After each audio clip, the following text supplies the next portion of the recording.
Welcome back. In this video we'll look at creating these shields that will protect our player, but they will be destroyed by the enemy and also the player's shot as well. So it's sort of a double-edged sword. You can hide behind it, but then you cannot sort of shoot from behind it. Right, and so we'll look at how this is built.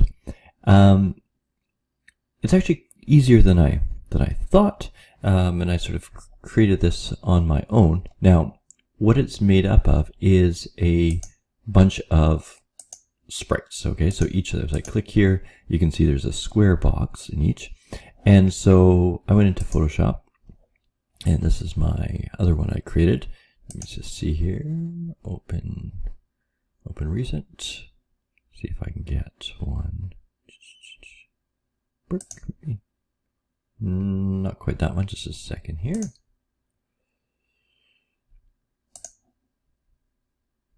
I might have to go back. This is the anyways. This one here, I'll just fill it in. So it was just simply a square that I created. So it's 8 pixels by 8 pixels, 8 by 8, giving me 64 in each one. And I just created this in Photoshop. So when I opened up Photoshop, I went File, New, and I simply set the width and height to 8 by 8 to give me my little brick here. Okay, and I just filled it in with color, and so I went with green. Okay, just brought that into Unity. Now in Unity, I had to sort of create my shield, and so to do that with these, I basically took my material, dragged one in, and then just built it. And so how I built it was each row, and I've sort of grouped them in. So I created a empty to put the whole shield in. And then for each row, I created an empty as well. And so you can see I've got 11 going across here. And each of those, since they're 8 units wide, the position on the x-axis, sorry, not point, but 0.08 units, because they're 8 pixels, I just went, and you can see they're going up by 0.8 here. So 2, 4, and then 3, 2, and then 4, and so on. So that way, I sort of worked my way across, and then I got one row done. Okay, so I rolled long. I didn't rename these properly. Created another one. I just did the same thing, but moved it up. Okay, so that would be the one above. And then as I worked my way down further, I just started to remove them. Okay, so I removed 1, then I removed 3, and then I removed 5, and then sort of kept that. Okay, now each brick, before you sort of go ahead and make those, each brick obviously has a sprite renderer. I also put a box collider around it, and then we're going to throw a brick script on it. Okay. So you should be able to go ahead and make it. It does take a little bit of time. Okay, I'm not going to go through the whole process here, but I think you've got enough skill to be able to do this without too much trouble. Now the script is actually pretty simple as well. So let's just go take a look at that script. And I probably made it more complicated than I had to. Now, at the top there, let me zoom in a little bit. A couple things. So I call it brick script. And again, you know, going back to our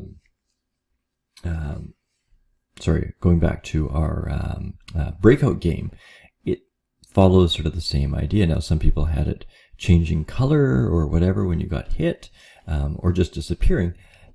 Same idea here. So what I did was I created a hit counter. Okay, and you'll see why in a second there.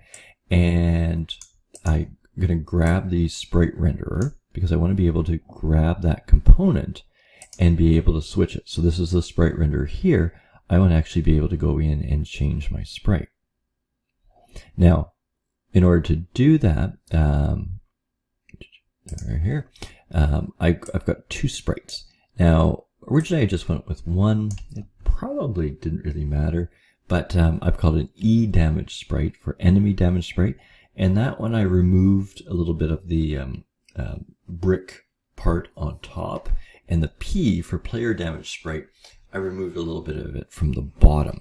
And the idea was just to sort of, and I don't know how well you can actually even see it because these sprites are so small, was to give the impression that, you know, if I'm shooting from the bottom of the brick should be damaged, and whereas if I'm shooting from the top, the top of the sprite should be, or the brick should be damaged. That's what I did.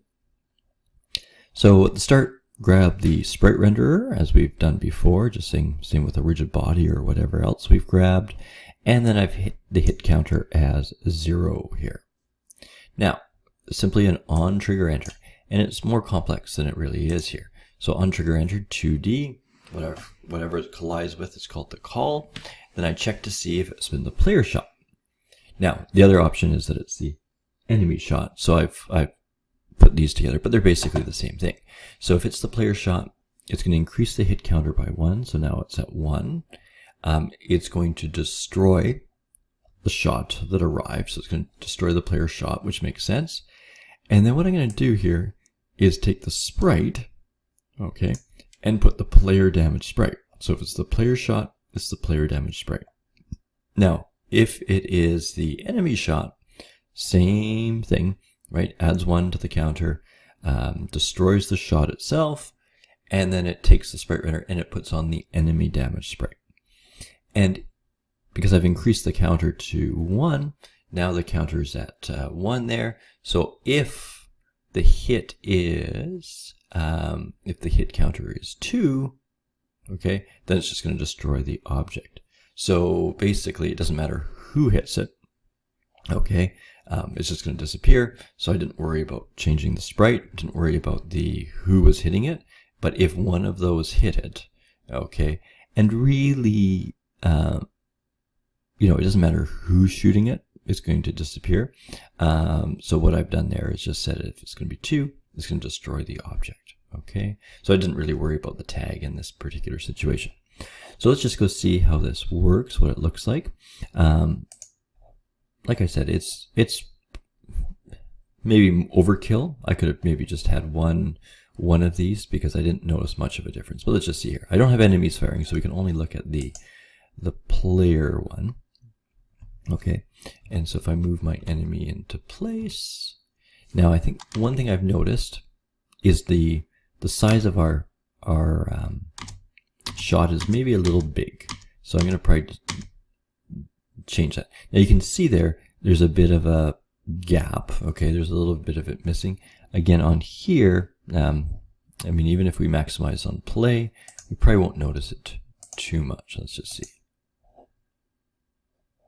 Okay, so there we are. So you can sort of see that break. I might make it more pronounced. Now, like I said, it's missing one of them, and I think it's mostly because of the size of the shot. And I just have to reduce the thickness of it. But otherwise, it seems to be pretty good. Okay, and I can imagine putting a couple of those along there so that we've got our shields. Okay, there's a couple more on there. I've made them prefabs. Just add them in, and you should be able to get it to work. All right. So just make sure that on your shield, okay, that you've got. Go into each of these. That they each have their collider, and they each have the script. It does take a little bit of time to make sure they're all on. Remember, you can select them all and hold Shift, okay, and then make a change to all of them. I mean, originally, you know, it would have been easiest to create the one and then add them in after, rather than doing what I've done. But, you know, I sort of built it as I went here.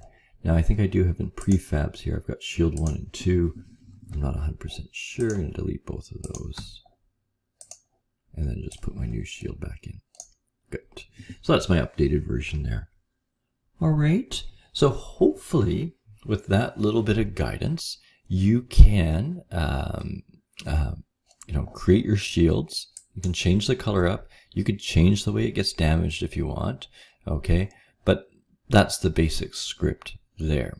And like I said, basically, if you want to switch the sprite, okay, you just have to grab the sprite renderer and then just set the sprite renderer.sprite, set it to a different sprite there. All right. We're not going to animate these. We'll leave the animations for our enemies, which we will do next. All right. So good luck with your shields there. When we come back, we will simply, you know, get the enemies there so that those shields serve a purpose. All right, see you in the next video.